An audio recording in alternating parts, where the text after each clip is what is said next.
3 days before Christmas 1834, Savannah's air tasted of salt and iron, and the woman in the grey veil did not lift her head once while the auctioneer called her name. Welcome back. Before we continue, like, subscribe, share. The crowd that day had gathered more out of curiosity than commerce.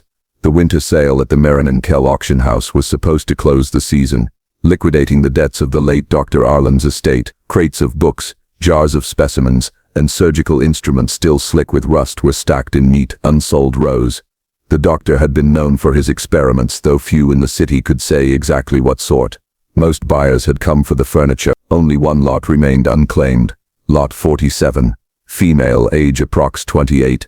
Indenture unexpired, origin unknown. No one wanted her. She stood at the back of the platform, her hands folded before her, wrapped in a coarse traveling cloak. Even the auctioneer looked uneasy as he read her description from the ledger. Found resident in the doctor's ward at time of death, he said, squinting at the ink. Records list no family, no parish. Contract to serve remainder term until expiration. Estimated 2 years. A ripple of discomfort moved through the audience. Several women turned their faces away. One man coughed, muttering that she looked unwell. At the rear of the hall, Jonathan Vale watched in silence. He was not a man of impulse. 41 years old, recently widowed, owner of the Riverhaven estate outside of town. He had come merely to acquire laboratory glassware left from the doctor's practice. Yet as the auctioneer's voice wavered, something in the woman's stillness drew his eye. When the bidding opened at $10 and met only silence, the auctioneer cleared his throat. Gentlemen, any offer at all? No one moved. Jonathan raised his hand. 5. The room turned toward him as if he'd spoken obscenity. $5, the auctioneer repeated, relieved to have any figure at all. Any advance? None came. The gavel fell. Lot 47 to Mr. Jonathan Vale of Riverhaven. The woman did not flinch. She only inclined her head once, as though acknowledging an arrangement she'd expected all along. Outside, the afternoon light was weak and metallic. The carriage waited. Jonathan signed the transfer papers quickly, uncomfortable under the clerk's stare. You sure you want her, sir? The man asked quietly. She was part of the doctor's private research. Papers say she hasn't spoken in months. Jonathan folded the receipt. She'll be cared for. Careful's more like it, the clerk murmured, handing over the duplicate. That house of his. People say it weren't natural what went on there. Jonathan said nothing. As they drove south toward the marshes, he glanced once at his new ward. She sat opposite him, veil drawn, posture rigid. The light through the carriage window revealed thin hands clasped tightly in her lap. Beneath the fabric, the faint outline of a scar traced the length of her wrist. Miss, he said at last, do you have a name? For a moment he thought she hadn't heard. Then softly, almost a breath, came the answer. Mara. The syllables were slow, foreign. He nodded, though he felt the name settle in his mind like a weight. Riverhaven lay 10 miles inland, surrounded by cypress and flooded pasture. The house had belonged to the Vale family for 3 generations, and with each generation it had grown darker. Jonathan's father had filled its halls with books and anatomical drawings. Jonathan himself had inherited both the estate and his father's fascination with the human frame. After his wife's death the previous winter, he'd let the servants go and kept only Mrs. Green, the housekeeper, and her nephew Elias, a mute stable hand. When the carriage rolled into the courtyard, Mrs. Green came to the door, wiping her hands on her apron. Another worker, sir? She asked, peering past him at the cloaked figure descending the steps. An indentured patient from Dr. Arlen's estate, Jonathan said. She'll assist with cataloging his instruments. Mrs. Green frowned but said nothing. She led Mara upstairs to the east wing, the rooms once used for Jonathan's late wife, now shut and silent. That night, the house felt less empty, though not in any comforting way. Jonathan dined alone in the study, a candle guttering beside the ledger where he kept his observation. He had already listed the curiosities he'd acquired that day. Capped set of 12 specimen jars, contents sealed. Assorted scalpels and probes. 2 volumes, Physiologia Occulta and On the Retention of Vital Essence. 1 indentured female, Mara. Condition uncertain. He paused over the last line. Uncertain was insufficient. Her silence was not ignorance. It felt deliberate, practiced. Even the way she moved seemed calibrated to occupy the least space possible, as if she'd learned that visibility invited harm. At 11, he heard footsteps in the hall. When he opened the door, he saw her standing at the landing, a candle cupped in her palm. I could not sleep, she said. Her voice was clearer now, lower than he expected. Jonathan gestured toward the parlor. You may sit by the fire if you wish. She hesitated.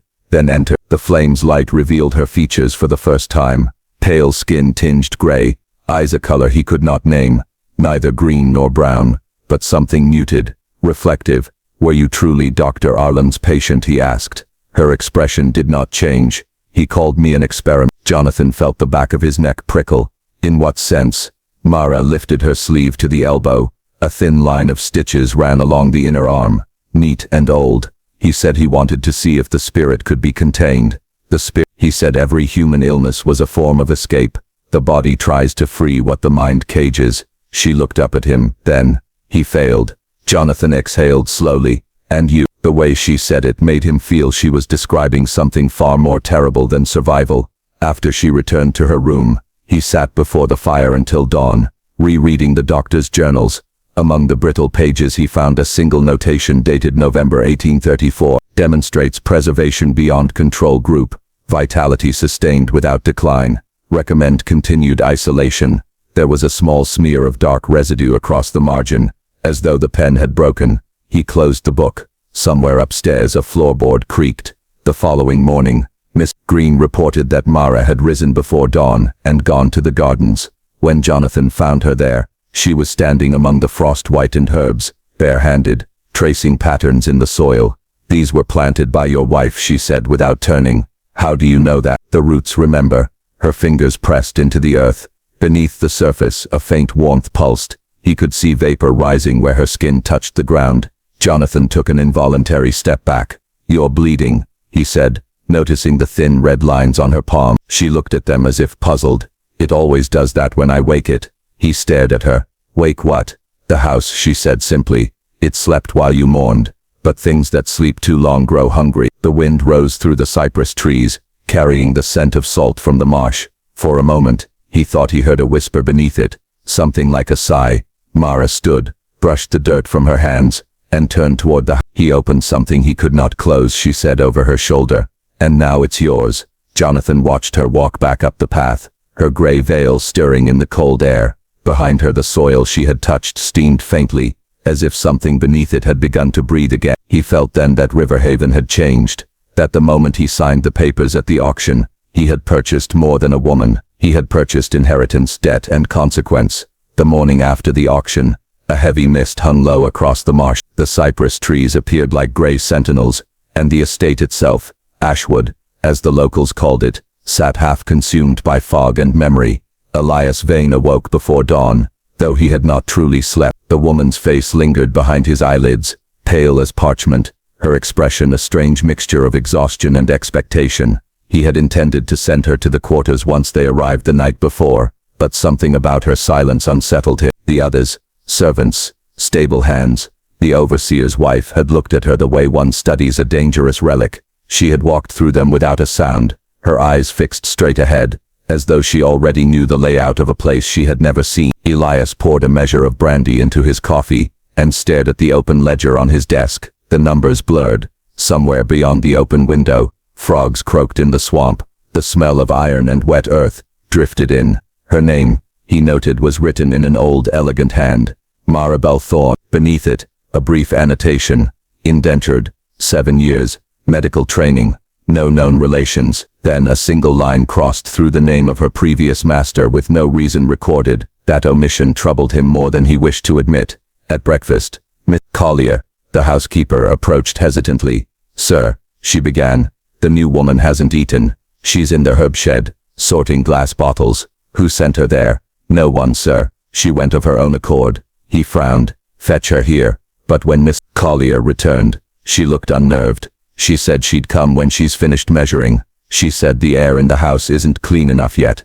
Elias dismissed her with a curt nod. He told himself not to be drawn into nonsense so early in the day, yet curiosity outweighed irritation. He left the table and crossed the yard. The herb shed was a narrow structure of warped wood and cloudy windows. Inside, dust motes drifted like tiny spirits. Maribel stood at the workbench, sleeves rolled to her elbows, aligning vials with mathematical precision. The air smelled sharply of rosemary and camphor. "You take liberties here," Elias said. She did not startle. "The plants here have been left to die." "That's a shame, sir." Her voice was low, almost melodic, though her accent was difficult to place. "You'll remember who gives the orders on this property." She turned then, and he saw her eyes clearly for the first time, light gray, almost colorless. "Of course," she said softly, "but even you can't order the air to stay still, can you?" Before he could answer, she picked up a small jar and held it toward him.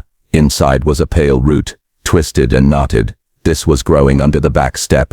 "Do you know what it is?" He shook his head. "Mandrake. Very old. They don't grow naturally." She set the jar down with care. "Someone brought it. Someone who knew what it does." Elias felt a faint prickle along his neck. "What does it do?" "That depends on the hand that uses it," she said, and returned to her work. He left the shed with more unease than he cared to acknowledge.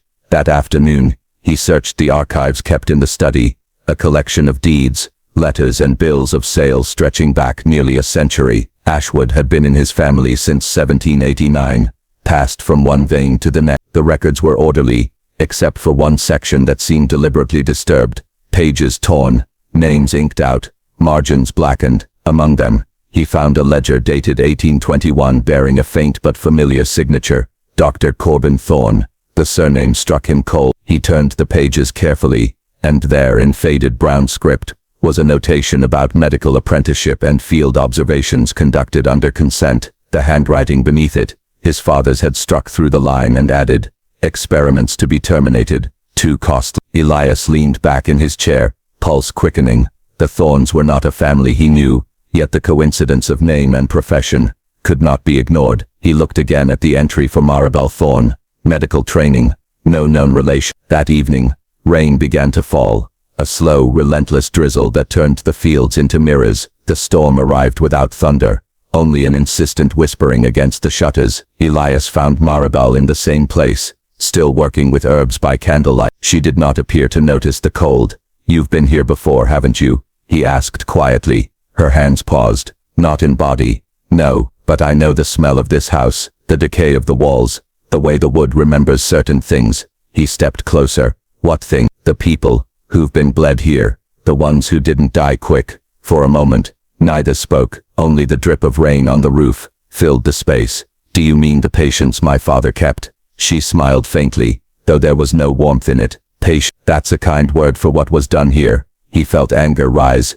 a defense against fear. "You'd do well to choose your words more carefully. Whatever tales you've heard about this estate are exaggerations." "I've heard nothing," she said, "but walls listen, floors keep impression. There's a room beneath the west wing sealed now, I suppose. The boards above it still breathe when it rains." Elias said nothing. Few living people knew of that room. His father had closed it decades ago after a series of accidents, servants falling ill, livestock miscarried. It was said to have been his experimental chamber, though the official account referred to it as a medical annex. "How do you know that?" he asked at last. She regarded him for a long time. "Because I can still hear them.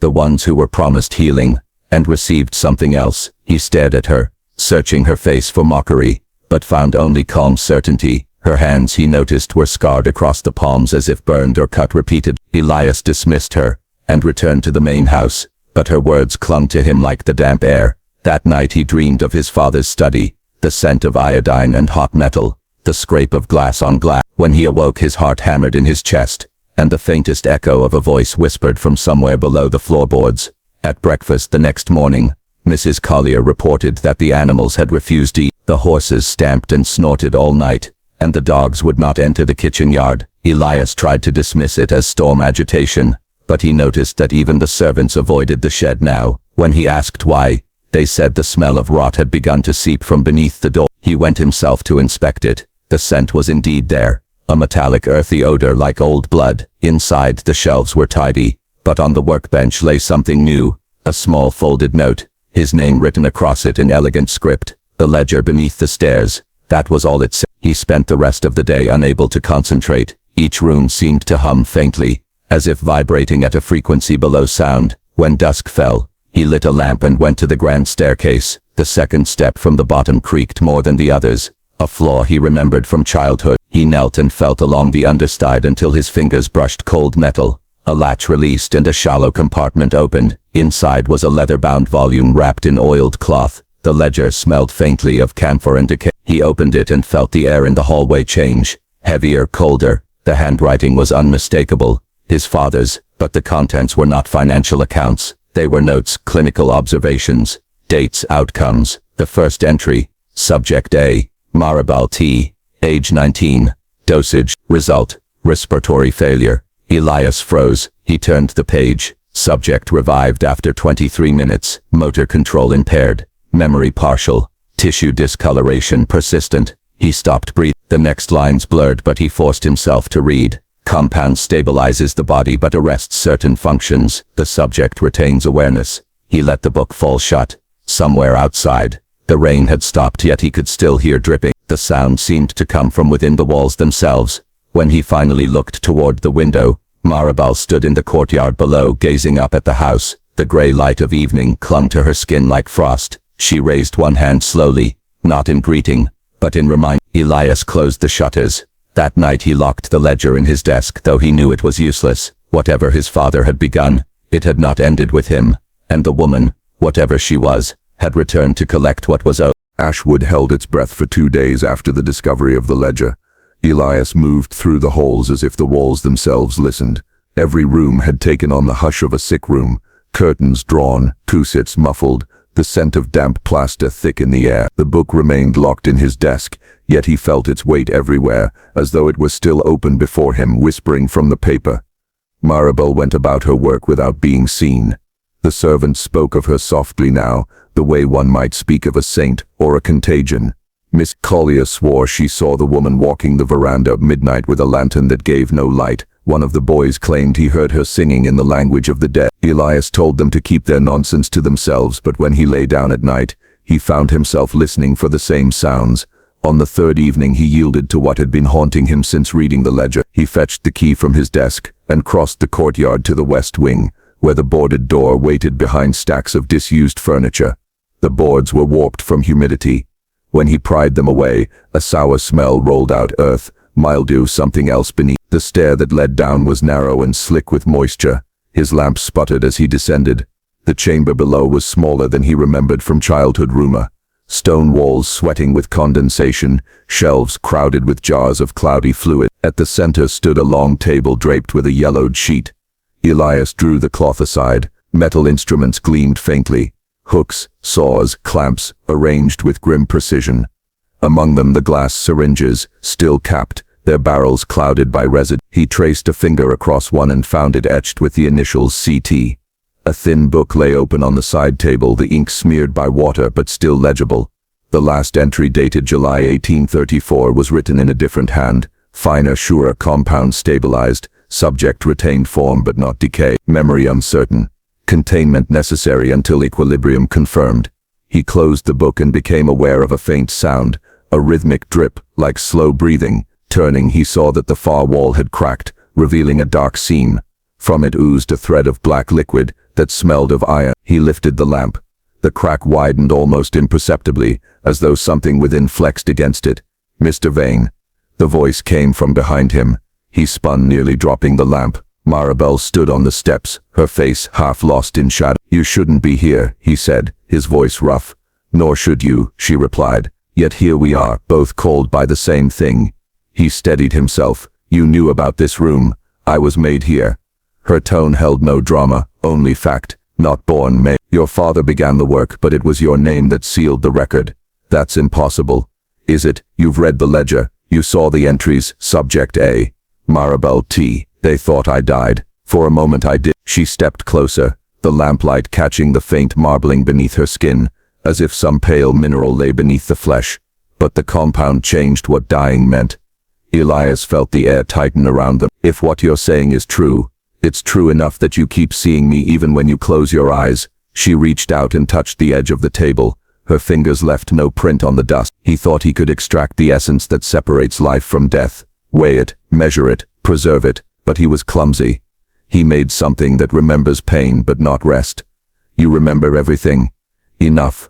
Elias wanted to step back but found the wall behind him. "What do you want from me?"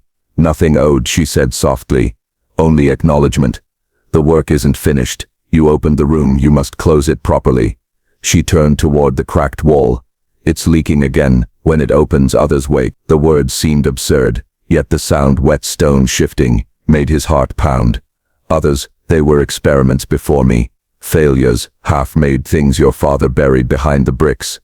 The seam in the wall pulsed once like a heartbeat. Elias grabbed the lamp and stepped forward, but Maribel seized his wrist with surprising strength. Her hand was cold, the chill sinking straight through the skin. "Do not feed it light," she said. "Light nourishes memory."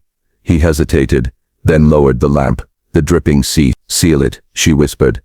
"Tomorrow, bring lime and stone. Until then, keep the door barred and the house quiet."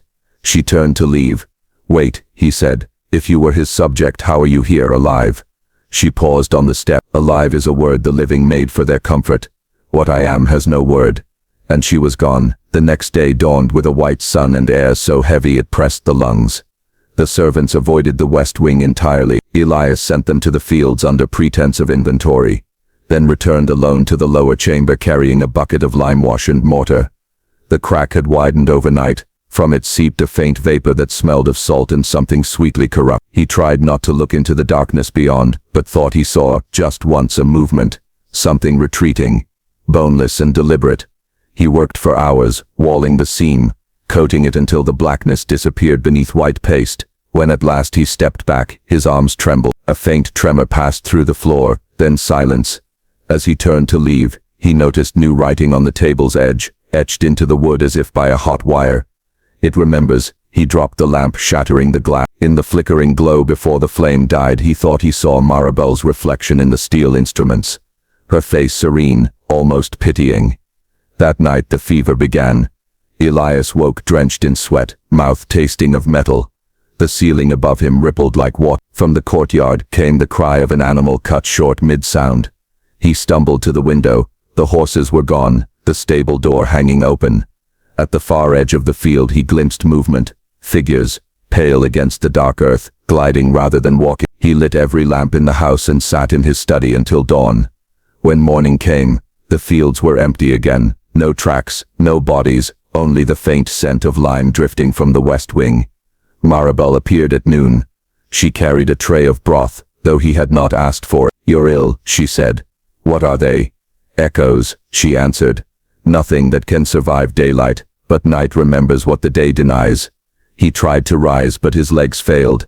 She steadied him with one hand, her touch cool, almost comfort. "My father," he murmured. Did he mean to create life?" "He meant to conquer death," she said. "That's the same sin under a different name." Her eyes met his, and for the first time he saw sorrow there. "You can still end it, Mr. Vane. Burn the record, bury the knowledge, let ignorance be mercy. And you, I am the record." She turned away, setting the tray down. "The scales have not balanced yet. Until they do, neither of us sleeps." When she left, Elias noticed the air felt colder, though the day was bright. On the desk, the locked drawer where he had hidden the ledger now stood slightly open. Inside, the pages were blank. Only one sentence remained, written in fresh ink across the first leaf. "The compound awaits the heir." He slammed it shut. Outside, the noon sun dimmed as a cloud passed, and for a fleeting second, the shadow that crossed the window pane was not his own.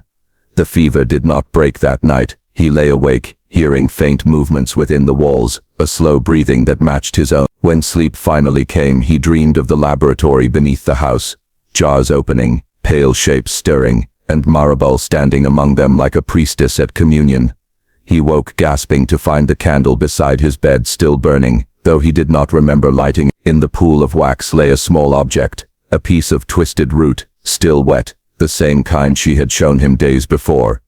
Mindrek. He understood then that the ceiling had only paused what his father began.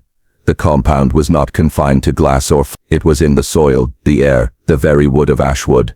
And now, it was in him. By the time the first frost silvered the cane fields, Elias Mercer scarcely recognized himself in the mirror above the washstand. His eyes had grown darker, almost black in the lamplight, and the veins at his temples pulsed faintly with a color that was not entirely natural, something between bruise blue and root green. He had not slept through the night in weeks. Every time he drifted toward rest, he would hear the faint rustle of pages, as though Celia's old ledger were breathing beside him. The plantation itself seemed to mirror his decline. Workers whispered of strange noises rising from the curing barn. Livestock grew restless, breaking fences without cause. The air carried a metallic tang, like lightning poised perpetually on the horizon. No storm ever came. Elias had burned the ledger twice now, or thought he had. The first time the fire in the study devoured it completely, ash scattered, smoke vented through the chimney. Yet 2 days later the book returned, lying open on his desk at the same page where he had left it. The second time he buried it at the edge of the orchard, under a young pecan tree. A week later, when he went to the barn, he found the ledger resting on a bale of hay, dry and clean, as though it had never touched soil. The words inside changed each time it returned. At first, they recorded accounts, names, dates, illnesses cured or claimed, but now there were passages written in a hand disturbingly like his own. They spoke of balance and debt, of a power that could not be owned but only inherited through understanding. To heal is to judge, the new entries said.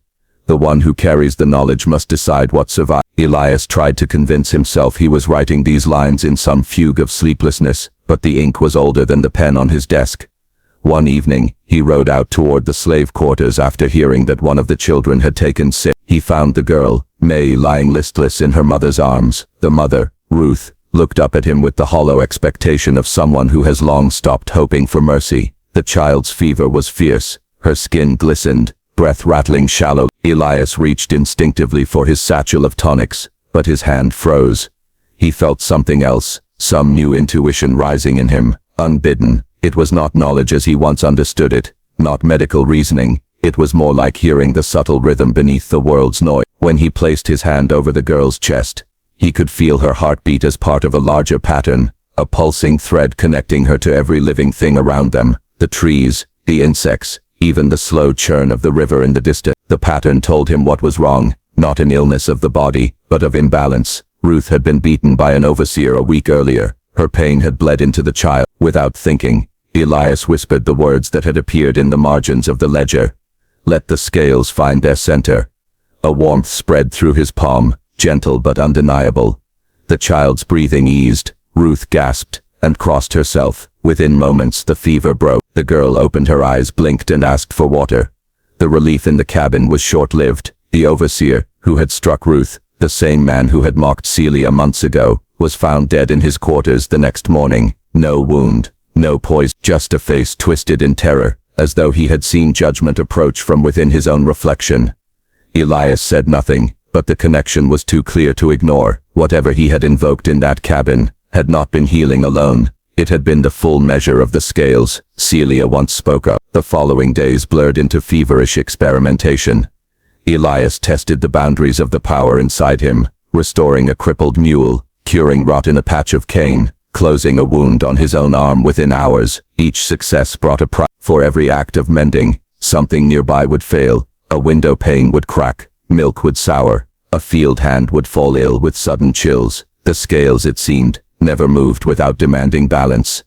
At night he dreamed of Celia. She would stand at the edge of the veranda, half in shadow, half in moonlight. You understand now, she whispered, but you still think you can choose which side of the scale to favor. He always woke to the same smell, the faint, sweet scent of her herbs drifting through the shutters. Though her garden had long gone to seed, word spread beyond the plantation. Planters from neighboring estates came to see the miracle man of Hollow Bend, bringing their sick, their dying, their wives made barren by fever. Elias tried to refuse them, but curiosity and pride drove him to listen to their pleas. Some he healed, others he turned away. The ones he rejected often met misfortune soon after. A house fire, a sudden stroke, a collapsed bridge. None could trace it to him, but all whispered his name in fear. One evening, a carriage arrived bearing a man Elias had never expected to see again. Dr. Crenshaw, his former mentor. The doctor looked older, diminished, his hands trembling with the palsy of age. I've heard troubling reports, Crenshaw said, lowering himself into a chair. They say you're performing impossible cures, that you've abandoned science for witchcraft. Elias studied the man with a strange calm. Perhaps I've simply found a truer science, one your instruments can't measure. Crenshaw's gaze flicked toward the ledger, lying on the desk. That book, where did it come from? It found me, Elias. The doctor opened the cover and flinched. This is older than any volume I've seen. Do you even know what language these marginal notes are? They change, Elias answered simply. Crenshaw slammed the book shut. You must destroy it. I've tried. Then leave this place. Burn the fields, the house, whatever binds it to you. Knowledge like this does not serve man. It consumes him. Elias almost laughed. You sound like a priest, Not a physician. I've outlived too many certainties to pretend they protect us, Crenshaw said quietly. The woman who wrote those pages, she's using you as she used her herbs and her poisons. You think you're her heir, but you're her vessel. Before Elias could reply, the older man clutched his chest and collapsed. The scales had chosen their pride. For 3 days, Elias did not leave the study. He buried Crenshaw behind the orchard and sealed the doors of the main house. He began to write, filling new pages in the ledger with what he believed to be his own thoughts, formulas for balance, diagrams of cause and effect, a philosophy that merged healing with judgment. But as the ink dried, the lines rearranged themselves into words he had not intended. The debt is not paid. The heir must walk the path to its end.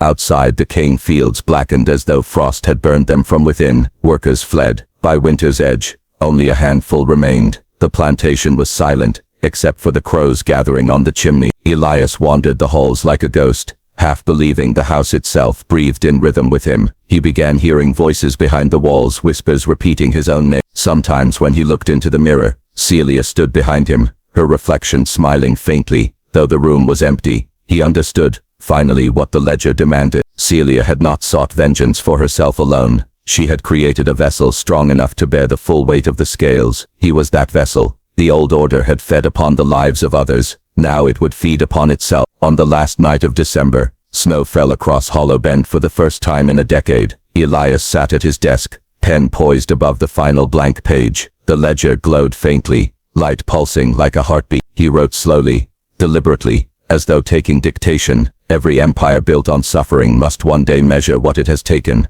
The healer becomes the judge becomes the witness, and when the witness is gone, the balance endures. When he finished, he felt no fear, only an immense stillness. He closed the book and carried it to the fireplace. The flames leapt high, green and gold. For a moment he thought he saw Celia's face within them, serene, approved. Then the fire consumed the last of the pages, and the house exhaled as though relieved. By morning, Hollow Bend was empty. The servants who returned weeks later found no sign of Elias Mercer, only the faint scent of herbs lingering in the air, and a single sentence carved into the hearthstone: the scales have turned. Spring came late to Hollow Bend that year. Frost lingered in the gullies until March, and the cane shoots sprouted thin and pale, like blades grown from bone. The plantation lay still, half abandoned. Birds avoided the fields, and no one could keep a dog alive within its fences. Those who passed along the river road said the air shimmered faintly above the house, as though heat rose from invisible coals even on cold mornings. Elias Mercer had vanished. No grave marked his passing, no belongings were missing. The last to see him, an old housemaid named Dinah, swore she heard his voice long after he was gone, whispering from the study, "It's done. The scales have turned."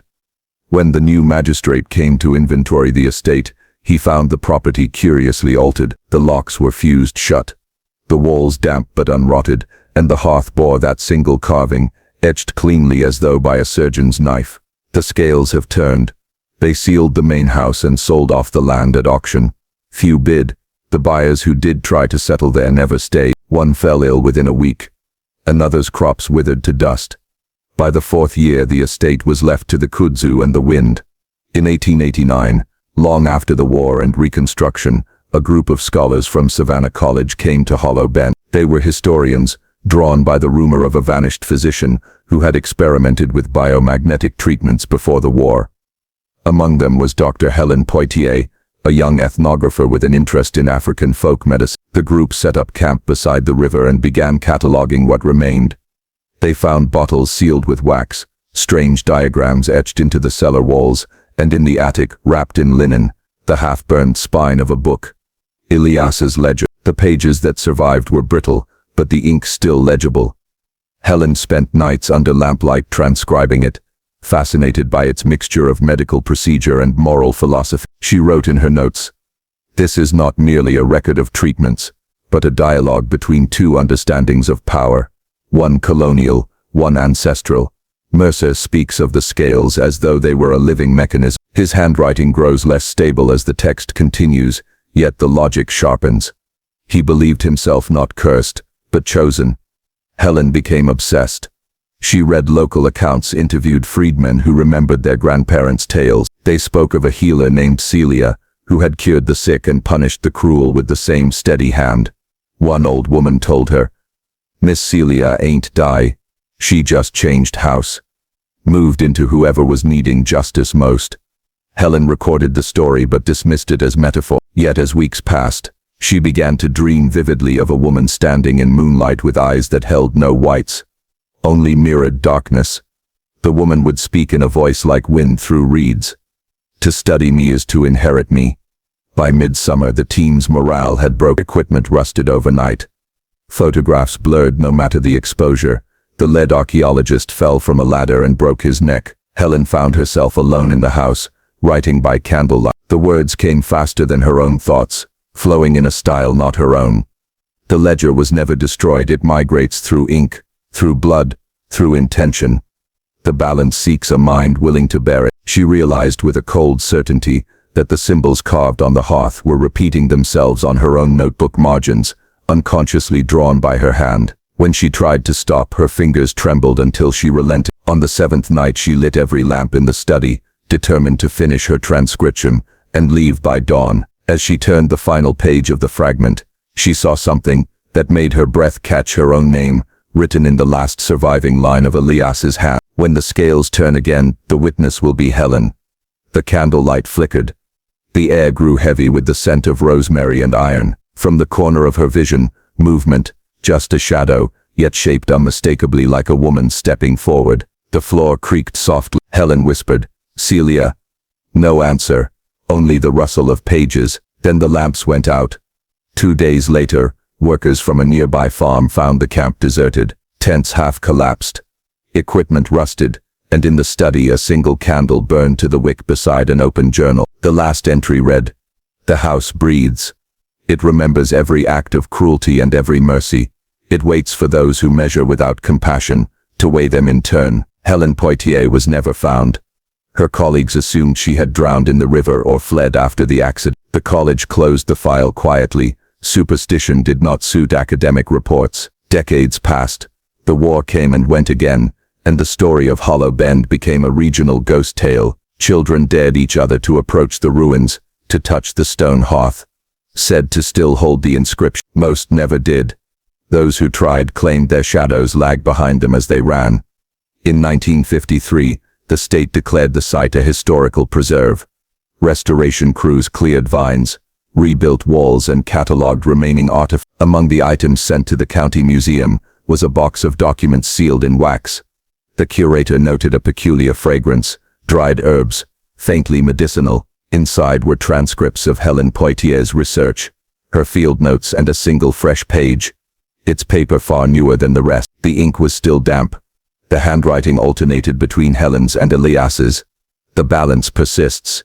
Each generation inherits the ledger in some form. The language changes. The scales remain. To heal without justice invites rot. To punish without understanding breeds the same. No one could explain the phenomenon. The museum sealed the file for conservation, though staff occasionally reported a whisper near the exhibit glass when the building was empty. A woman's voice murmuring in a dialect no one recognized. In the present day, Hollow Bend remains off-limit. The state's last environmental survey recorded abnormal electromagnetic readings and unexplained plant growth around the old well. Visitors still leave offerings, bundles of herbs, pennies and written apologies folded into jars. No one admits who began the tradition, but every year near the solstice, someone places a new ledger on the front step. By morning, the book is gone. Local legend calls it the Scales Journal. Those who've tried to steal or burn the offering find their names later written into small misfortunes, a failed harvest, a sudden illness, a dream that won't fade. The story of Elias Mercer and Celia has since become part of academic folklore. Some historians treat it as allegory for the moral reckoning of a nation built on exploitation. Others whisper that there is still a caretaker living quietly near the river, a woman who tends the herbs that grow where no seed was planted. She's said to be ageless, her eyes dark as oil, her hands stained faintly green. Children call her Miss Balance. The old folks just say, "Celia came back again." And on nights when thunder rolls low over the marsh, if you stand by the gates of Hollow Bend, you might hear the faint turning of pages, soft as breath, steady as heartbeat, then a whisper, calm and measured, as if rendering judgment not only on the ghosts within, but on every soul who listens.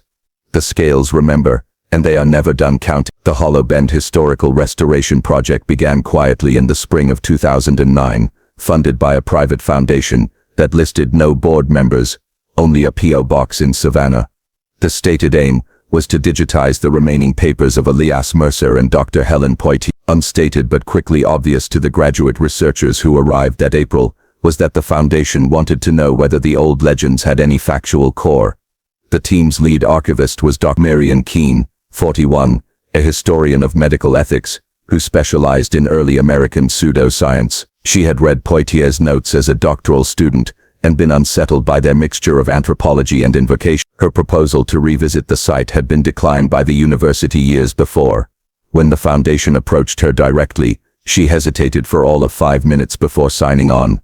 From the first day she felt the property's odd silence. No birds nested in the rafters. Even the wind seemed to stop at the tree line. The house stood half-repaired, its windows newly glazed but never gleaming, as if light refused full entry. Inside, the air smelled faintly of iron and bay leaves. She told herself it was mild. The restoration office occupied what had once been the library.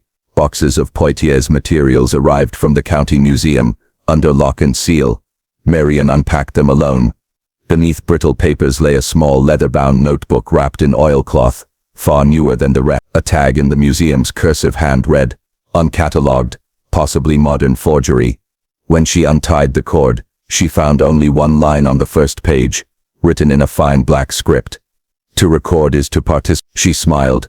Academic pretension, perhaps an inscription by a previous researcher, but copied the line into her digital log. Each evening, she returned to transcribe a few more fragments, cataloging medicinal terms, marginalia, and a series of sketches, resembling the glandular cyst. In one diagram, the thyroid was labeled seat of equilibrium. By the third week she began noticing subtle displacements in her workspace. Pens arranged precisely would be found parallel in pairs, like the scales being draft pages. She had left blank bore faint graphite impressions, pairs of numbers, mirror flipped. She changed locks. Nothing helped. Her assistant, a linguist, named Rowan Glass, discovered something stranger. The margins of Poitier's transcribed ledger contained repetitions of the phrase "equation holds." Every 12th occurrence varied slightly. Sometimes, "equation fails." The pattern mirrored the cycles in early electromagnetic experiments. Rowan theorized that Mercer's balance might have been a crude model of homeostasis, an anticipation of later endocrine theories. Marion agreed outwardly, but felt an unease she couldn't justify. One night she dreamed of standing before the sealed heart. The carving was gone.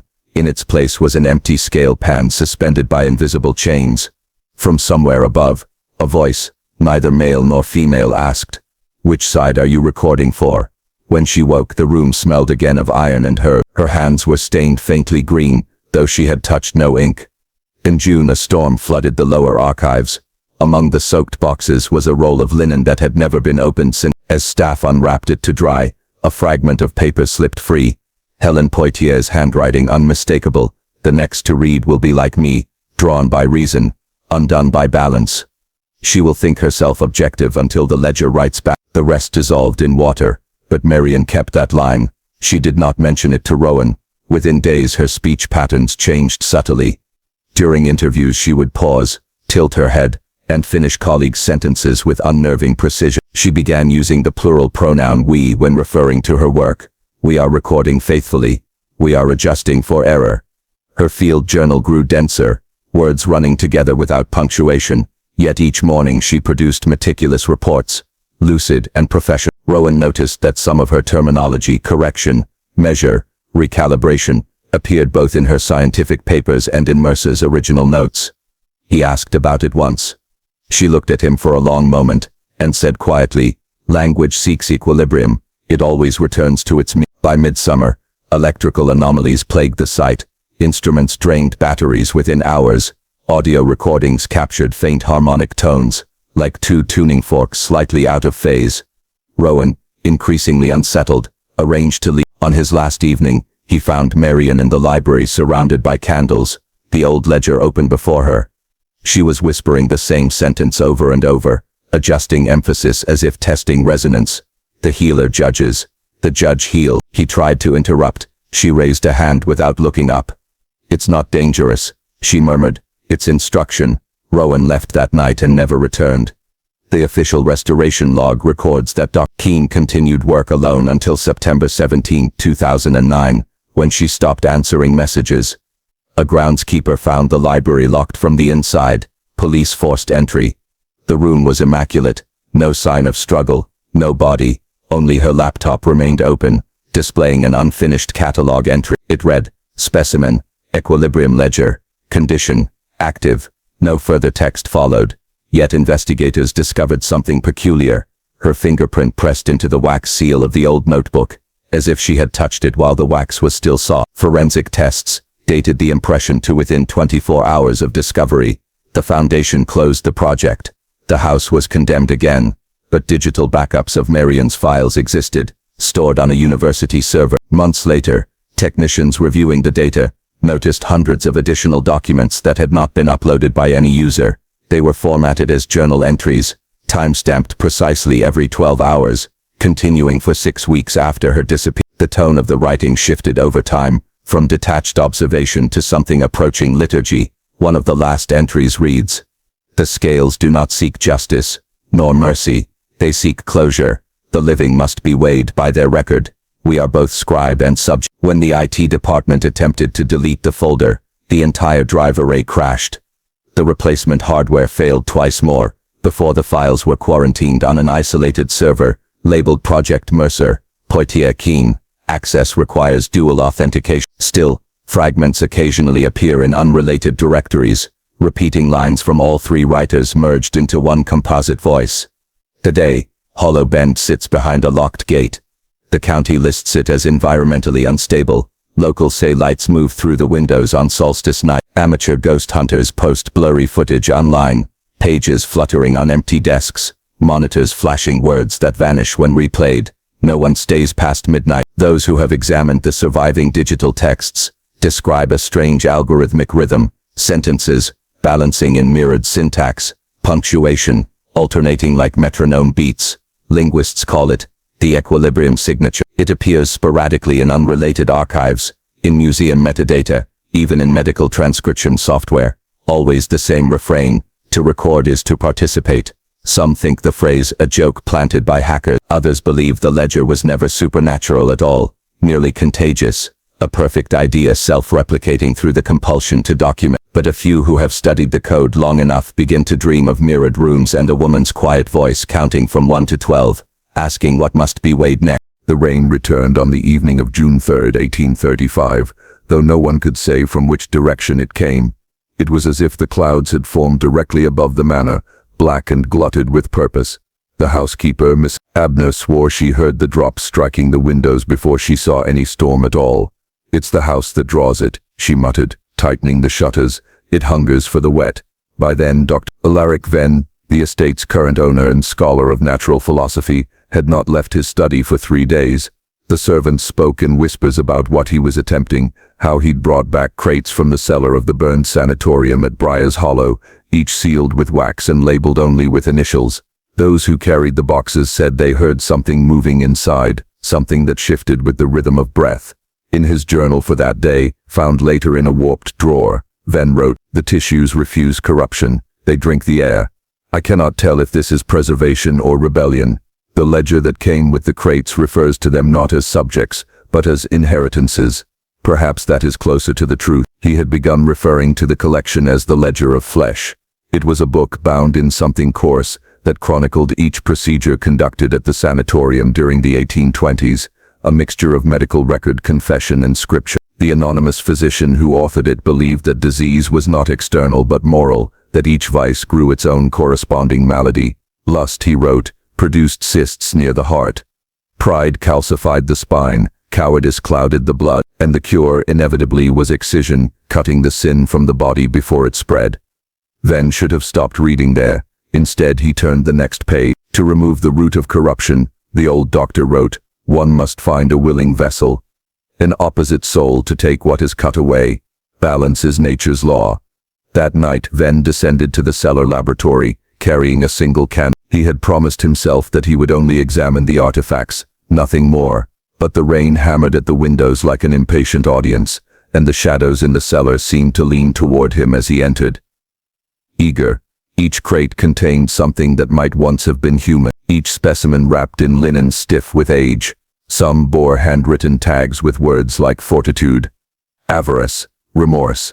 He told himself he was studying the intersection of superstition and medicine, a historian of pseudoscience. Yet when he drew the scalpel down the seam of the first bundle, he found the tissue beneath to be pink, pliant and faintly warm. He dropped the knife. It made no sound when it struck the floor. The candle guttered. In the wavering light he thought he saw the faintest tremor pass through the body. A shudder, not from decomposition but from awareness. Then fled the cellar and locked the door behind him.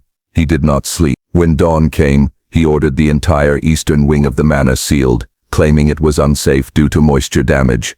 No one questioned him. The servants had long learned that curiosity in that house was a liability. Still that night, something moved in the sealed hall. The journal entries between June 5th and June 9th are increasingly frantic. He writes of hearing footsteps in the corridor though every servant was asleep, of glimpsing faces in the reflection of the study glass, faces that were not his own but bore features he recognized from anatomical sketches. He describes the smell of iodine and wet iron seeping from beneath the floorboards. Most haunting is the entry dated June 8th. They whisper from below. The voices have shape, as though spoken through lungs that do not belong to this time. They call me by my Christian name, though none here know it. They ask to be completed, to be named again. The ledger hums when I hold it. I fear it is writing back. It was the next morning that the cook, Elias, found something extraordinary, or monstrous, depending on how one interprets the account. On the table in the disused dining room lay a small organ, pulsing faintly. It had not been there the night before. Above it someone or something had scrawled 3 words in what appeared to be soot. The balance returns. When Venn was confronted, he claimed it was a hoax, a servant's prank. But that night, Elias was gone. His quarters were undisturbed, his boots still by the door, his candle burned halfway down. The only sign of him was a single handprint on the inside of the cellar door, smeared with what looked like clay or old blood. After that the rain did not stop for 9 days. On June 12th, Venn finally reopened the cellar. The smell hit him first, sweet rot mingled with something metallic. The candlelight caught the sheen of moisture along the walls, as though the stone itself were sweating. In the center of the room stood the table. On it lay the remaining bundles from the crates. They had changed. The linen was gone, dissolved into their skin.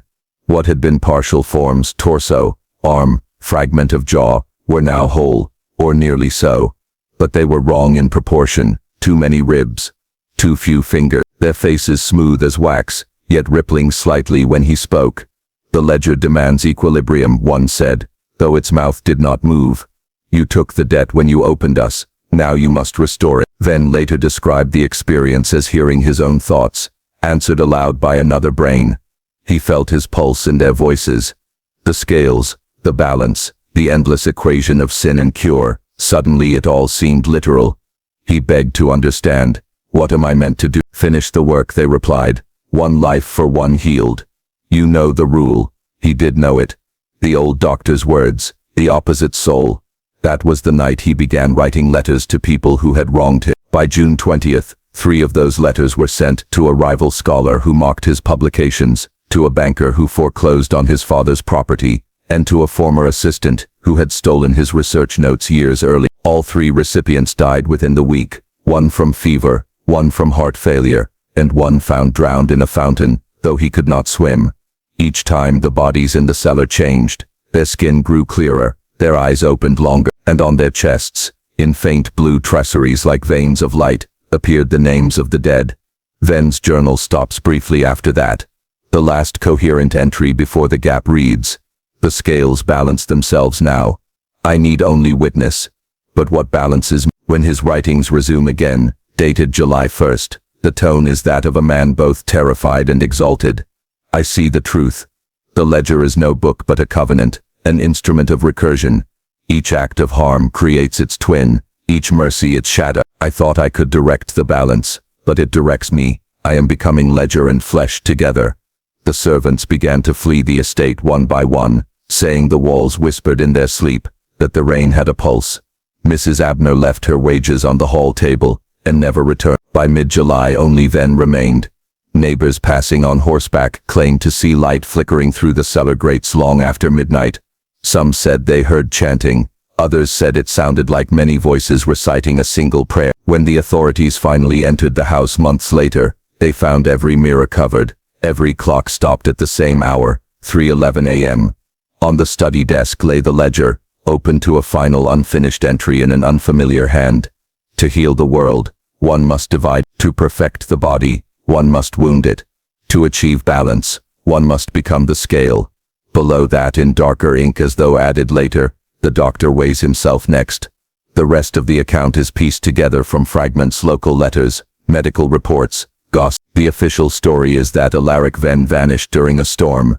The unofficial one says the rain that night fell upward from the ground, and the cellar door could never again be opened because something inside was pressing outward, forever trying to equalize the world above. Winter came early in 1860, frost clung to the cypress branches, and the swamps around Waverley lay still under a thin white mist. The world seemed to be holding its breath. Thomas Prout woke each morning to the sound of silence. No bird song, no chatter from the quarters, only the sigh of wind through the reeds. He knew what that silence meant.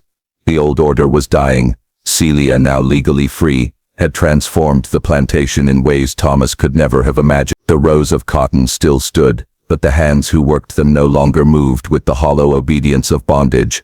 They moved with purpose. They had learned from her not just medicine, but art. In quiet conversations under the magnolia trees, she taught them how to read, how to write, how to keep accounts, how to see the world as something they could shape rather than merely survive. Thomas should have felt proud. Instead he felt obsolete. He managed Waverley as before, but each decision now felt ceremonial, a performance of authority that no one truly recognized anymore. Even the overseer deferred to Celia's judgment when disputes arose. Her word carried a gravity that the law could neither grant nor deny. She had become the moral center of the place, and that frightened him more than any rebellion ever could. By January, rumors of secession spread like fever. South Carolina had already left the Union, and Georgia was poised to follow. The local planters gathered weekly to argue, their tempers short and their confidence high. They spoke of honor, rights, sovereignty. None of them spoke of fear, though Thomas could see it flickering in their eyes like the flame of a dying candle. Celia, however, seemed utterly calm. She moved through the chaos with quiet purpose, expanding her garden, copying recipes and formulas into thick journals written in a mixture of English, Yoruba, and Gullah. When Thomas asked her what she was doing, she said, "Preparing for what comes next." "What comes next?" he asked, though he already knew. "The burning." She replied simply, "Every unjust system ends in fire. It's the only way the scales can reset." Thomas tried to dismiss her words as metaphor, but part of him suspected she meant them literally. There was something in her eyes, something that understood destruction not as evil, but as necessary pruning. In late February, Benjamin Lell returned to Waverley. His daughter Catherine rode beside him, pale but alive. She insisted on thanking Celia personally, and Thomas watched from the veranda as the young woman embraced the older healer with genuine affection. For a moment, Thomas saw what a different world might look like, one where compassion could bridge the chasm between races, where gratitude could replace fear. Then Lell spoke quietly to Thomas. "She saved my daughter," he said, "and I'll never forget. But there are men in Savannah who've heard stories about her, about the deaths at Piton's place, about her scales. They're saying she's a witch." Thomas felt cold dread rise in his chest. "You don't believe that, do you?" Lell hesitated. "I believe she has power. Power most men can't understand. That makes her dangerous." That night, Thomas found Celia in her cabin, writing by lamplight. He told her what Lell had said. She listened without reaction. "They will come for me," she said simply. "They always do sooner or later." "Then we'll leave," Thomas said. "Go north. I'll fund the journey." She shook her head. "This is where I belong. My mother was born here. My daughter died here. I won't run from the reckoning. The scales have to balance where the first weight was placed." Thomas clenched his fists. "You talk about the scales as if they were a god." Celia met his gaze. "They are older than any god. They are the way the world corrects itself." In March, the reckoning began. A mob arrived at Waverley one night. Planters, overseers, and drifters from Savannah, their faces half hidden by scarves. They came with torches and muskets, shouting Celia's name. They claimed she had cursed cattle, poisoned wells, bewitched white children. None of it mattered. What mattered was that she was free, that she had power, and that her power did not come from them. Thomas stood on the porch, pistol drawn, while the mob fanned out across the yard. "She's not here," he shouted, though he knew "You have no right to." A shot cracked through the night, glass shattered beside his head. The mob surged forward, and then the wind changed. It came from the marsh, cold and heavy with mist. The torches flickered and dimmed. The horses reared, and out of the fog stepped Celia, her white shawl ghost-like against the darkness. "Go home," she said, her voice calm but carrying across the field. Someone laughed nervously. "You don't give orders here, woman." Celia raised one hand. "The scales are full tonight," she said softly. "You came to burn, but it is you who will be cleansed." What happened next would later be told in whispers. Some said lightning struck from a clear sky, others that the swamp itself rose up, choking the air with sulfur and fog. Thomas only remembered sound and light, a roar like 100 storms, torches flaring blue, men screaming as they stumbled back into the darkness.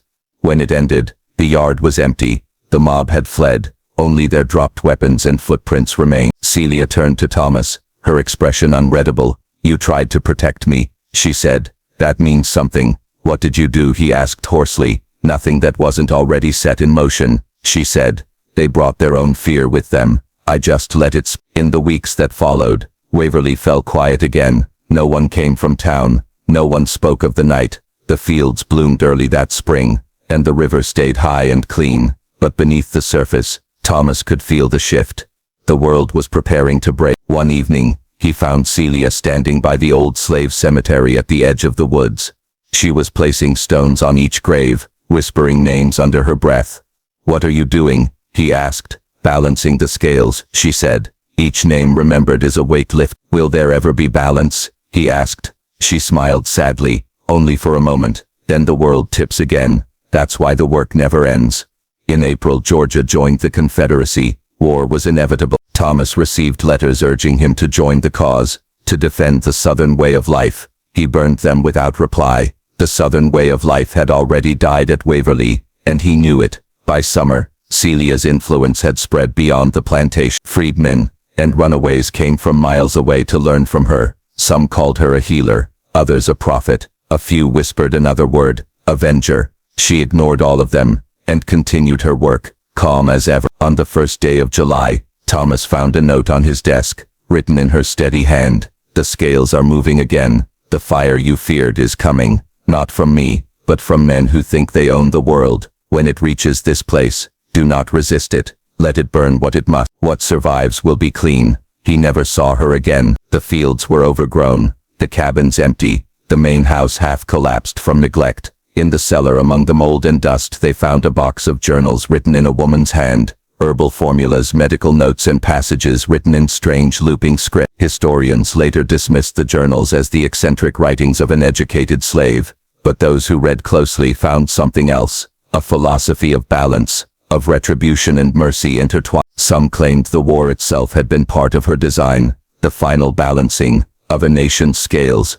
Thomas Pruitt's grave lies in the same cemetery where Celia once placed her stone. His headstone bears no title, only a single line carved deep into the marble. When the scales balanced, he chose mercy. No one knows where Celia was buried, though some say she never died. In the swamps around the old plantation, travelers still tell stories of a woman in white who appears when injustice festers, sometimes healing, sometimes judging, always watching. And they say that when she passes, the air grows still, and the world holds its breath, waiting to see which way the scales will tip. The year was 2024, and the house at Waverley Plantation had been long forgotten. It sat half sunken into the swamp, its once grand pillars wrapped in ivy and rot. The river had shifted course decades ago, cutting off the road and swallowing most of the old fields. Only the oldest locals still knew the name Waverley, and even they spoke it carefully, as if it might stir something better left sleeping. Dr. Evelyn Hart had never believed in ghosts. She was a historian from the University of Georgia, specializing in antebellum medicine, and Waverley was supposed to be her last field site before tenure. The university had sent her to catalog what little remained of the plantation's archives before the land was sold to developers. She expected to find ledgers, tax receipts, maybe a few yellowed letters. She did not expect the journals. They were in a cedar chest under a rotted staircase, wrapped in oilcloth that had kept them miraculously dry. 12 leather-bound volumes, written in a tight, slanted hand. The first page was dated 1859, signed simply, Celia. Evelyn sat on the floor, flashlight trembling, reading the first entry aloud. To know the body is to know the soul. To heal one is to weigh the other. Something about the phrasing sent a shiver up her spine. She read on, her voice soft in the silence of the ruined house. The journal wasn't just medicinal notes.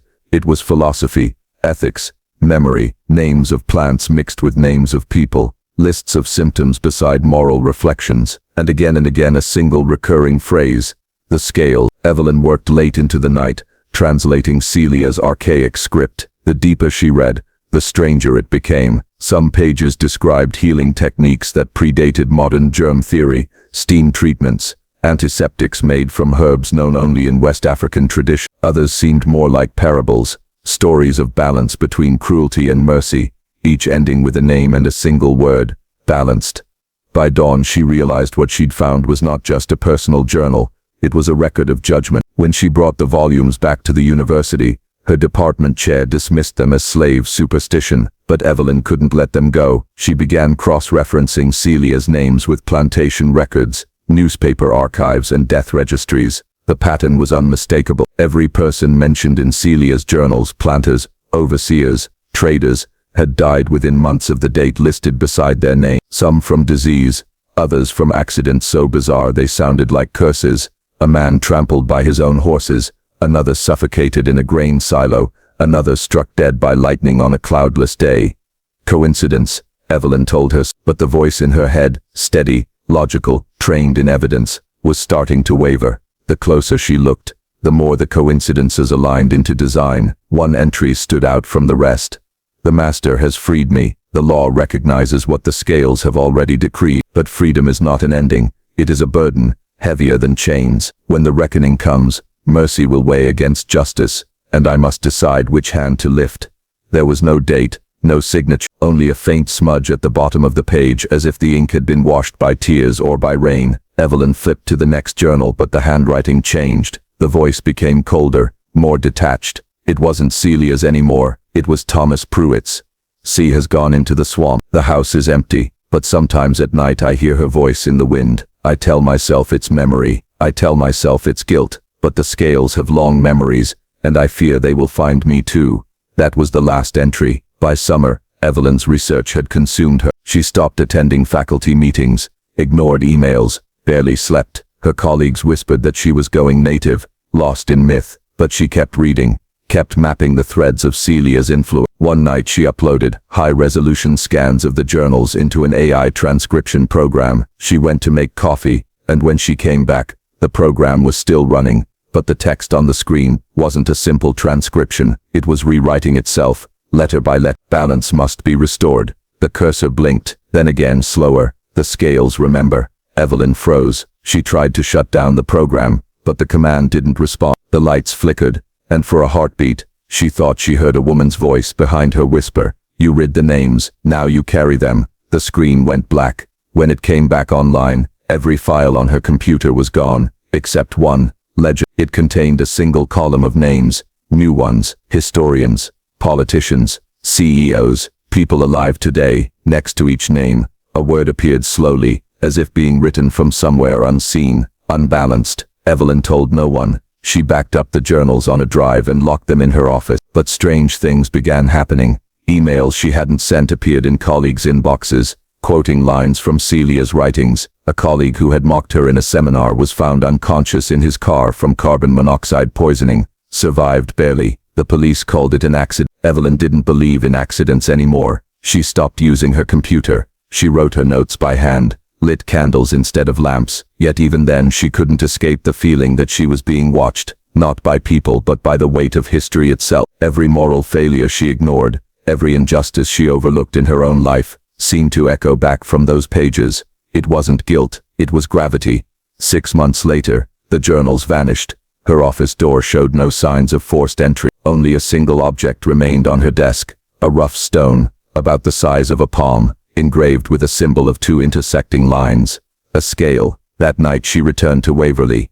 The swamp was alive with insects and the croak of frogs. The moon hung low and red over the ruin. She found the cemetery by memory, the same one Celia had tended a century and a half before. Most of the stones were unreadable, but one stood clean, as if freshly carved. Celia. She chose mercy.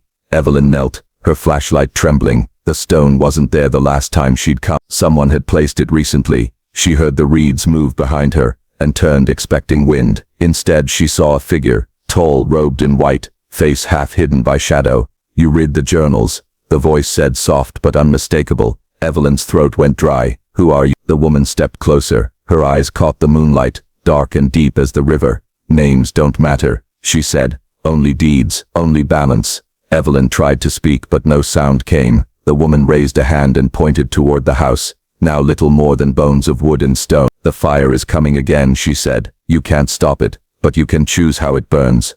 Then she was gone, vanished into the mist as if she'd never been there. When the developers arrived the following week, they found Waverly in ash. No sign of arson, no lightning strikes, no human cause, just clean, even destruction like a slate wiped clear. The official report called it spontaneous structural collapse, due to methane ignition.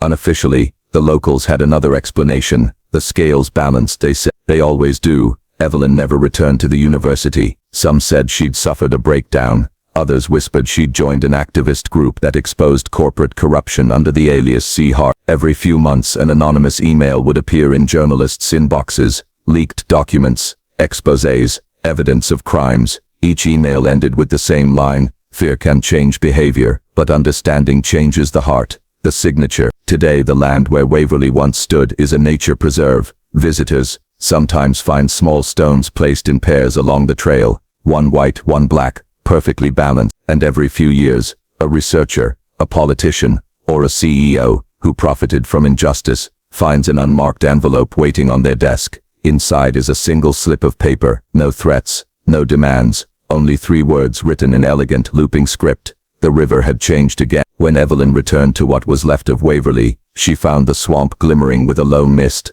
The trees hunched like silent witnesses. Only the chimneys remained standing, pale as bones. The earth smelled of ash and wet eye. She carried the cedar box, the last object she had salvaged from her office, before she vanished from the university. Inside it rested one of Celia's journals, half burned at the edges. The others had been taken, or perhaps reclaimed, by whatever force had followed her sin. Evelyn had not come to solve a mystery. She had come to surrender it. She knelt by the ruin of the main house, where the foundation stones still outlined the great hall. The silence here was vast, oppressive. The insects that hummed everywhere else in the swamp seemed to avoid this spot. It was as though sound itself refused to cross that threshold. She opened the journal to the final page that still bore writing. The ink had bled, but she could just make out the words: "When the balance tips too far, the measure must begin again." She touched the line with her fingertip. "It already has," she whispered. For weeks after the fire, Evelyn had tried to live among ordinary people again. She had moved into a small cottage near Milledgeville,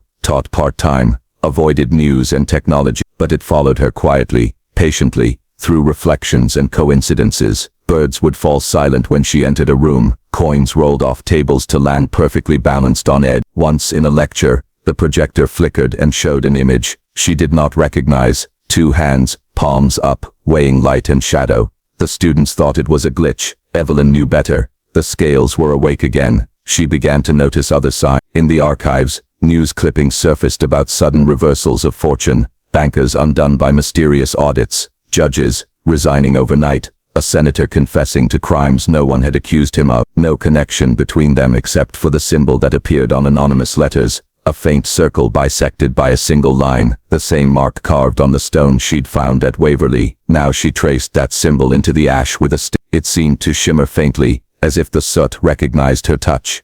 "I understand now," she said aloud, her voice steady despite the fear in her chest. "You don't punish, you correct." The air thickened, the fog coiled low, pressing against her skin. Somewhere deep in the cypress grove, a voice answered, not in words but in a pulse. A rhythm like breath or tide. A weight settled on her shoulders, immense yet strangely gentle, as though the earth itself had acknowledged her admission. Evelyn lifted her eyes to the empty doorway of the room. For an instant, she saw someone standing there, a woman, robed in white, calm and still. Not Celia, but something older that carried her face as memory. You were the last to record it, the voice said within Evelyn's mind, but not the last to bear it.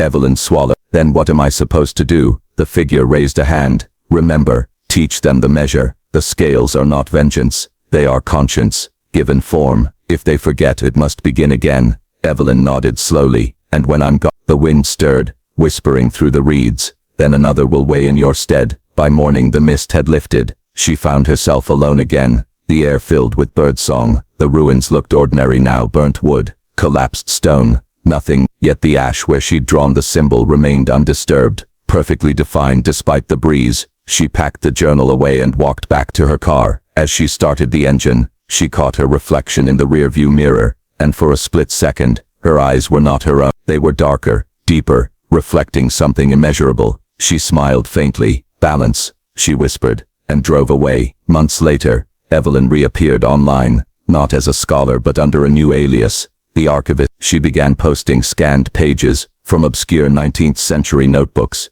paired with commentary on ethics, responsibility and historical accountability. Readers followed her in droves, drawn by the eerie precision of her language, the sense that she was speaking not just about the past but too. She never mentioned Waverley, never spoke of Celia, but the pattern continued. After each essay, somewhere in the world, a person in power would step down, confess, or vanish quietly. Sometimes an anonymous package would arrive at a courthouse or newsroom. Inside, evidence of corruption or cruelty. Each parcel was sealed with the mark of the scales. Investigators never found the source. Some believed it was a collective, a network of whistleblowers. Others called it folklore, digital haunting. But those who had met Evelyn, who remembered her eyes, knew better. They said she carried something inside her now, something that judged without hate, balanced without hesitation. Years passed, the world grew louder, faster, more forgetful. But every generation, a few people would stumble upon the legend of the archivist. They would find her writings,